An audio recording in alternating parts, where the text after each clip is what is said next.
Alrighty, so first thing, thank you so much for being here. Yeah. I want to kind of get to know a little bit about your music sense and kind of how you got started. If I remember correctly, you're from Signal Mountain. Yes, correct. So kind of what was it like growing up and how did you kind of get introduced to music? Man, it was a great place to grow up. I feel like a lot of the influence of my hometown like comes through in my music. It's just small American town. The football was big.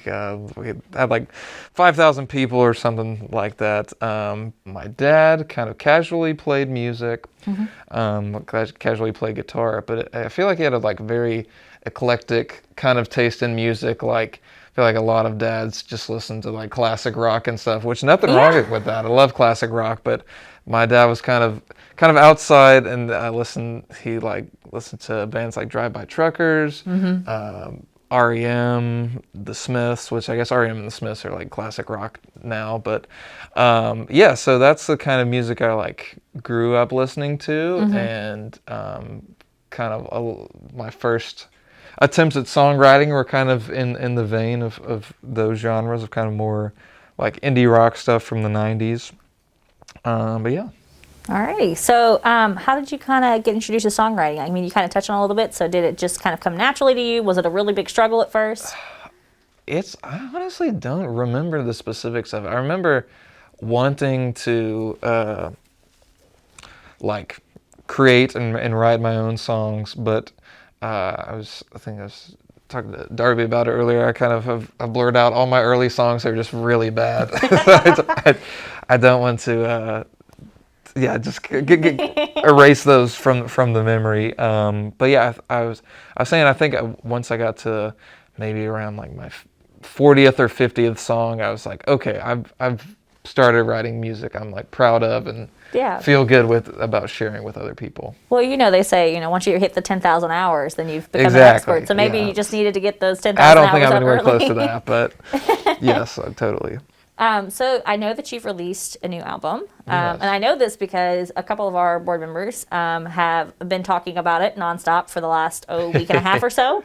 So kind of what was the inspiration behind it? How did you come up with the theme of it? And how did those stories kind of create this beautiful story as a whole together in the composition?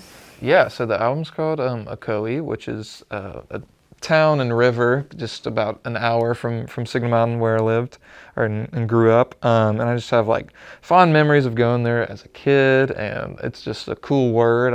I'd like, before I had even like written the song, I was like, I'm gonna just make an album called this. And so a lot of the songs are kind of like, there are themes of like water in it, just because it's like named after a river. Just they're not very like explicitly about water, but just like you kind of pick up on that if you like listen the album just top to bottom, and then it was just I was kind of focused like my first record, which I still really like. It was just kind of the best songs I think I had accumulated up until that point. And this record, I was kind of more focused on like refining, like finding like 8 really good songs and just kind of focusing more on like song structure. And because on my first one I had some like 6 or 7 minute songs, and I was like, nothing wrong with that. But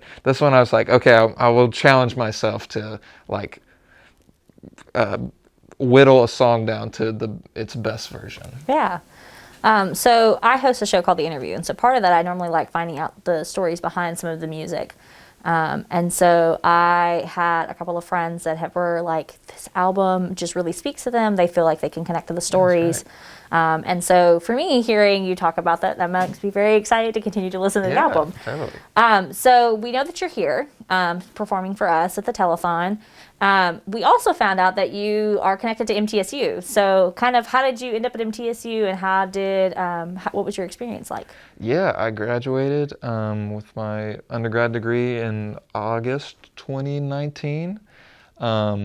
So I started in 2016, so I graduated a full year early, which ended up being great because I was slated to graduate in 2020, which I wouldn't have been able to walk, which a lot of my friends didn't get that experience. But so fortunately I graduated early, and it was awesome. That's where I met some of like my closest collaborators, and people who I still play music with today. I was in the music business program, so still keep in touch with several professors from that, and yeah, love my time at MTSU. Good. So the last question I kind of want to ask you is for those of us that are looking to be kind of creative, be an influencer. Like for me personally, I'm thinking about doing podcasting or just kind of staying with the radio business.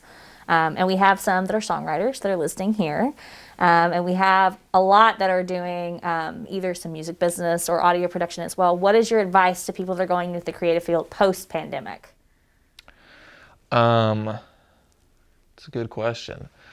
Taking out the post-pandemic part, I feel like this is kind of applies universally, but what I feel like helped me the most is just like connecting with as many people as possible, which I feel like the pandemic, kind of reduced the ability to do that. But going out of it, just like connecting with as many people while you're in school, because you never know who's gonna be the president of your dream record label or go on to blow up and doing music. So just build relationships now and just continue to foster those.